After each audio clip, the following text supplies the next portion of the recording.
have in my hands here the Zerotech Trace Advanced 4-24 by 50. This was the first Japanese-made Zerotech that was released in 2023 and was Zerotech's first PRS-inspired scope. Since then, there is also the larger 4-30 by 56 Trace Advanced that was recently released. I like Zerotech scopes, and I was intrigued by this scope almost 18 months ago when I first picked it up. In this video, I'll look at the features of the scope and how it's performed over the past year and a half. Zerotech are close to home for me, being an Australian-owned optics company. Another factor that makes them attractive is that all their scopes have a lifetime warranty that is transferable between owners. I see Zerotech as kind of like Australia's own Vortex, having a budget range and higher quality Japanese-made options, all whilst having that incredible warranty. The scope has a really good build quality, the overall fit and finish is well done, and it's in line with other premium optics in the price range. The scope has a matte black finish that's held up really well, with only a couple of little marks on it. The magnification ring has the right amount of tension, and the included removable throw lever is a great addition. The magnification range of 4-24 is the standard magnification range for long distance shooting, and is comparable to other popular PRS style optics such as the Carless K525i. The main tube is 30mm, which means there's plenty of mounting options available. The parallax adjustment on the left hand side of the scope is stiff but not too stiff, ensuring that bumps won't accidentally change the setting on you. The low minimum parallax adjustment distance of 20 meters is another great feature, beating some of the other competitors in the price range. The inclusion of the Zerotech branded Tanabrex scope covers is another nice addition, as I often find myself purchasing these on top of the cost of a new optic. For those unfamiliar with Tanabrex scope covers, they are some of the best money can buy and far superior to some of the other common lens caps out there. Surprisingly, the weight of the optic is only 790 grams or 27.8 ounces, making it one of the lightest long distance shooting scopes on the market. The weight of an optic is a big consideration when it's combined with the weight of your rifle. For physically active competitions or when you have to carry your rifle hunting on foot, a lighter scope and rifle setup can help reduce fatigue. The glass is excellent and it's equal to that of other high-end optics in the price bracket, with no signs of chromatic aberration observed at all the magnifications. The contrast is good and the colours look true to life.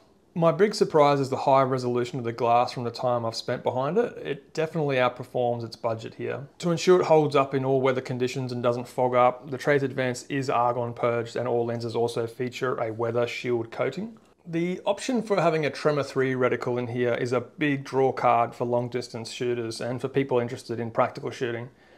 The scope is also available with the illuminated RMG reticle. Both are glass etched and in the first focal plane. Keep in mind these reticles are target focused and have extensive hash marks for the long distance shooter. Using holdovers can be a much quicker alternative to dialing windage and elevation changes on turrets. I really enjoy the Tremor 3 reticle in particular, as you can quickly make changes to distance and windage adjustments by simply using the hash marks and wind dots within the reticle.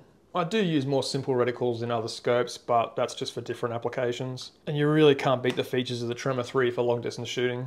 It's great to see an Australian-owned company that can compete against other high-end optics manufacturers by offering world-class reticles to users. The Trace Advanced features a capped windage turret and an exposed elevation turret. Turret numbers are a good size, easy to read and not too small. The inclusion of the 0.5mm numbering is a pretty cool feature to help quickly dial onto the correct spot. The turret clicks are an important feature for me, as mushy clicks can really ruin the overall feel of a scope. Luckily, the Zerotech Trace clicks are tactile, audible and satisfying to use. There is also a zero stop included just by unscrewing these and resetting the zero you want. The 10mm per revolution in the elevation turret is a good range, and it's in line with other top tier optics. The total elevation is 23mm and a total of 20mm for windage. Many sessions at the range testing changes in elevation and windage show that it tracks really well, and I haven't experienced any issues in the point of impact being off from tracking issues. It's been great to use over the last year and a half on my Sako TRG, Ruger American and my Tikka T1X. It's got sharp glass and great turrets. Its lightweight construction and capped windage turret mean that it could even be a good long range hunting scope if you don't mind busy reticles. The positives for me are the resale value. It's held up well. They've got a great warranty and they're nicely balanced. Overall, it's an attractive, very functional scope. The only negatives is I would like to see a rotational indicator, so I know when I'm on my second rotation, but it's not really a deal breaker. If you do have your eyes on a practical optic for long distance shooting, the Trace Advanced is worth considering. It delivers a quality scope at a reasonable price and simply put makes a great scope for 1,000 yards. So that's my take on the Trace Advanced. I will be doing another video of the larger 5-30 by 56 soon, so keep an eye out for that. And if you have any questions about the scope, let me know in the comments below. And if you enjoyed the video, subscribe and give it a thumbs up.